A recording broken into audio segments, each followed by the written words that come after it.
صحیح بخاری سے ہے، انٹرنیشنل نمبر کے مطابق 1380، اور مشکات میں اس کا نمبر ہے 1647۔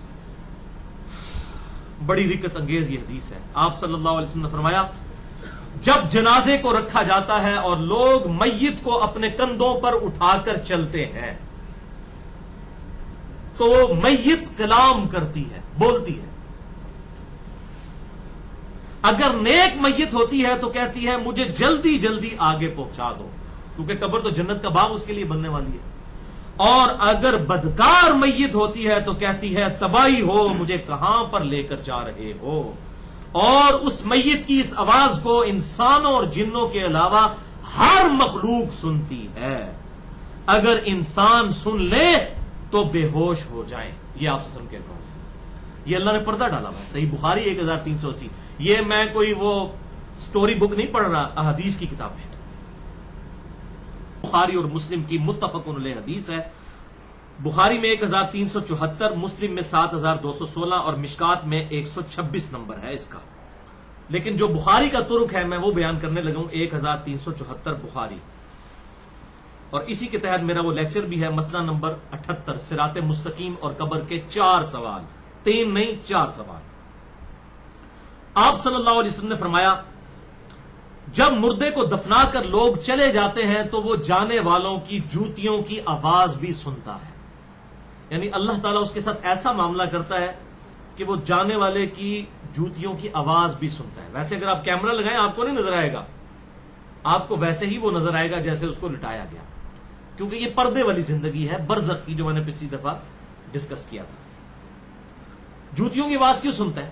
اگر نیک ہوگا تو خوش ہوگا کہ میں نے ان پر رلائی نہیں کیا تھا، اور بدکار ہے تو وہ پریشان ہو جائے گا کہ میرا ان پر بھروسہ تھا، مجھے تو ڈال کر چلے گئے۔ پھر 2 فرشتے اس کے پاس آتے ہیں اور اسے بٹھا کر پوچھتے ہیں ما کنت تقول فی حق ھذا الرجل، اس مرد کے بارے میں تیرا دنیا میں کیا عقیدہ تھا؟ اس کی ڈیٹیل اگلی احادیث میں بھی آ جائیں گی کہ کس مرد کا پوچھ رہے ہیں آپ صلی اللہ علیہ وسلم کے بارے میں۔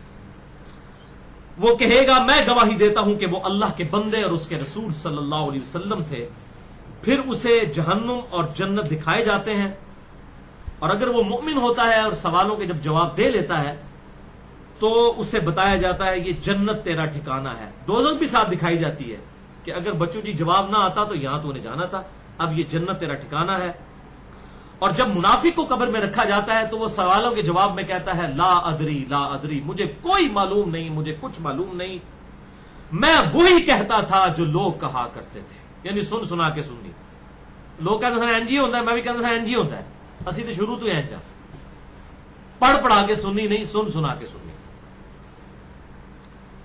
پھر فرشتے اس سے 4تھا سوال کرتے ہیں وہاں پر اور کہتے ہیں لا دریتا ولا تلیتا، تو نے خود کوشش کر کے حق حاصل کرنے کی کوشش کیوں نہیں کی، یا جو حق حاصل کیا ہوا تھا اس کے ساتھ چلنے کی کوشش کیوں نہیں کی؟ حق حاصل کیا ہوا تھا اس کے ساتھ چلنے سے مراد یہ ہے کہ اس سے دیکھا کہ بھئی یہ کتاب و سنت کے راستے پر جو لوگ چل رہے ہیں اس راستے کو اڈاپٹ کرنے کی کوشش کیوں نہیں کی تم نے؟ اللہ۔ تو جب وہ سوالوں کے جواب نہیں دے پاتا تو فرشتے اس کے سر پر ایک ہتھوڑا مارتے ہیں اور وہ چیختا ہے اور چلاتا ہے۔ اس کی آواز کو جنوں اور انسانوں کے علاوہ ہر مخلوق سنتی ہے۔ جن اور انسان اس لیے نہیں سنتے کہ وہ مکلف ہیں شریعت کے، اللہ تعالیٰ نے ان پر پردہ رکھا ہوا ہے، ادروائز تو اگر پردہ اٹھ جائے پھر تو انہوں نے مان ہی لینا ہے۔ تو جنوں اور انسانوں کے علاوہ ہر مخلوق اس کی چیخ و پکار کی آواز کو سنتی ہے۔ اگر جنوں اور انسان سن لیتے، جن اور انسان، تو میں کہتا ہوں کہ دنیا میں ہی فیصلہ ہو جاتا۔ ہو سکتا ہے کسی بڑے بزرگ کو آپ دفنا کر آتے، دھڑال کی آواز پیچھے سے آتی نہ، اوہ اسی تو بڑا بڑا سمجھتے تھا انہوں، کسی جماعت کے امیر کو، کسی عالم کو، کسی پگڑی والے کو، کسی داڑھی والے کو، اور اس کو بیچارہ سادہ سا مسلمان، اس کو آپ دفنا کے آتے کہتے ہوں تک تو آواز کوئی نہیں آئی، تو وہ تو یار بڑا چنگا بندہ سی۔ تو یہ اللہ تعالیٰ نے دنیا میں پردہ رکھ دیا۔ ادروائز اگر جنوں انسان سن لیتے نا تو پتہ چل جاتا ہے، یہ جو ہم اپنے زندگی میں روتے ہیں کہ لوگوں کی داڑھیوں اور پگڑیوں سے آپ دھوکہ نہ کھائیں، یہ آپ کے ساتھ ظلم کر رہے ہیں، تو یہ بات پتہ چل جاتی جب ان کے ساتھ یہ معاملات ہوتے ہیں۔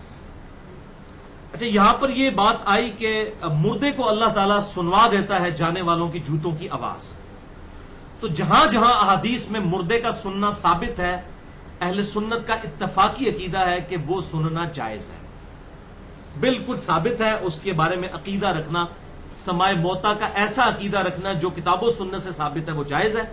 اور اس کا ذکر بھی سورہ فاطر کی آیت نمبر 22 میں موجود ہے، ان اللہ یسمع من یشاء، اللہ تعالیٰ بے شک جسے چاہتا ہے سنوا دیتا ہے، وما انت بمسمع من فی القبور، اور اے محبوب صلی اللہ علیہ وسلم جو قبروں میں پڑے ہوئے ہیں تم انہیں نہیں سنا سکتے۔ یہاں ویسے مثال کے طور پر اللہ تعالیٰ نے بیان کیا ہے کہ جن کے دل مردہ ہو چکے ہیں تم ان کو نہیں سنا سکتے، لیکن مثال جب دی جاتی ہے تو جس چیز سے مثال دی جاتی ہے اس کی اصل بھی وہی ہوتی ہے۔ مثلا اگر میں کہتا ہوں کہ یہ چیز دودھ کی طرح سفید ہے تو مثال تو میں دودھ کی دے رہا ہوں، تو دودھ بھی سفید ہے اور وہ چیز بھی سفید ہے۔ تو یہاں پر جو یہ مثال دی گئی کہ تم مردوں کو نہیں سنا سکتے، دل کے مردے بھی نہیں سن سکتے، دوسرے مردے بھی نہیں سن سکتے، اس لیے تو ان کی مثال دی گئی ہے۔ اسی طریقے سے بخاری اور مسلم میں آتا ہے کہ جو قلیب بدر والے تھے، بدر کے کنویں میں جن کافروں کی لاشیں ڈالی گئی تھی، آپ صلی اللہ علیہ وسلم نے ان سے خطاب کیا تو سیدنا عمر نے پوچھا یا رسول اللہ صلی اللہ علیہ وسلم یہ تو مردے ہیں، یہ نہیں سنتے؟ تو آپ نے فرمایا تم سے بہتر سنتے ہیں، اللہ تعالیٰ ان کو سنوا رہا ہے تاکہ ان کے عذاب کے اندر اضافہ ہو، ان کو حسرت کے اندر اضافہ ہو۔ تو جہاں جہاں پر مردوں کا سننا ثابت ہے وہاں وہاں ہم مانتے ہیں، اور جہاں پر ثابت نہیں ہے اس کے بارے میں ہم عقیدہ کلیم نہیں کرتے۔ لہذا یہ عقیدہ جو سماع موتا کا عقیدہ ہے، چاہے صوفیاء کے ہاں آیا، چاہے امام ابن تیمیہ اور ان کے شاگرد امام ابن قیم کے ہاں آیا، یہ بالکل باطل عقیدہ ہے، اور یہ کتاب و سنت کے بنیادی عقائد کی جڑ کاٹنے والا عقیدہ ہے۔ تو چاہے یہ امام ابن تیمیہ کا عقیدہ ہے، چاہے صوفیاء کا عقیدہ ہے، دونوں کے ہاں یہ عقیدہ پایا جاتا ہے، جس کی وجہ سے ہمیں ان سے اختلاف رائے ہے اس مسئلے میں۔ تو لیکن جہاں جہاں ثابت ہے ہم صرف اس کو مانتے ہیں، اور اس میں میں نے بڑی ڈیٹیل سے گفتگو کی ہے، مسئلہ نمبر نیو 5 کے نام سے حیات النبی کے عقیدے کا تحقیقی جائزہ، اس میں نے سماع موتا کا عقیدہ اور یہ برزخی گروپ جو کیپٹن عثمانی گروپ ہے یا دیوبند کا مماتی گروپ ہے، ان کے جو عقائد اور نظریات ہیں ان کا بھی میں نے تحقیقی جائزہ اس کے اندر لیا ہے۔